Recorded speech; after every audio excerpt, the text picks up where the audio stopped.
એવી જ આપણી એક ગાંધર્વની કથા છે. એક ગાંધર્વ હોય છે ને, એને પુષ્પો બહુ ગમે, ફૂલ બહુ ગમે, અને એટલા બધા ગમે કે એને મર્યાદાનું પણ ભાન ન રહે.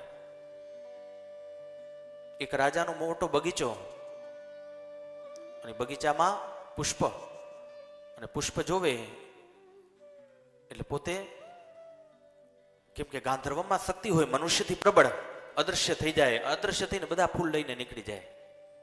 રાજા જોવે તો કે ફૂલ કેમ આવતા નથી? માળી કહે, મહારાજ સવારે તો એટલા બધા ફૂલ હોય છે, પણ ખબર નહીં અચાનક ફૂલ અદૃશ્ય થઈ જાય છે.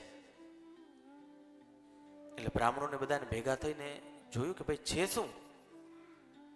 તો કે બન્યું એવું છે કે કોઈ અદૃશ્ય શક્તિ, મેં તમને કીધું ને, આજે એના મશીન આવી ગયા છો. અલૌકિક શક્તિને જો માપી હોય ને, આપણી આજુબાજુ કોઈ એનર્જી છે,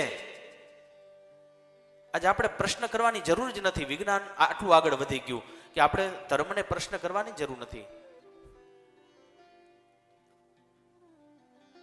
કે કોઈ એવી એનર્જી આપની આજુબાજુ જે છે, જે મનુષ્યથી પ્રબળ છે, શક્તિશાળી છે, તો એના પણ આજે મશીન આવી ગયા છે.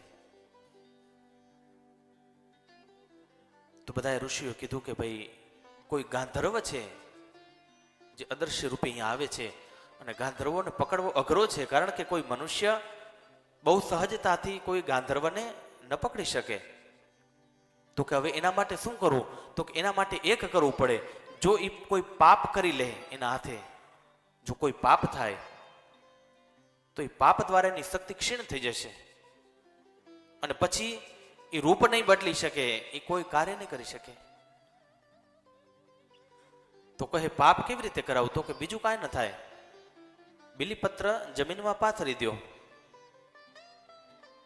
આ શિવપુરાણમાં કથા છે.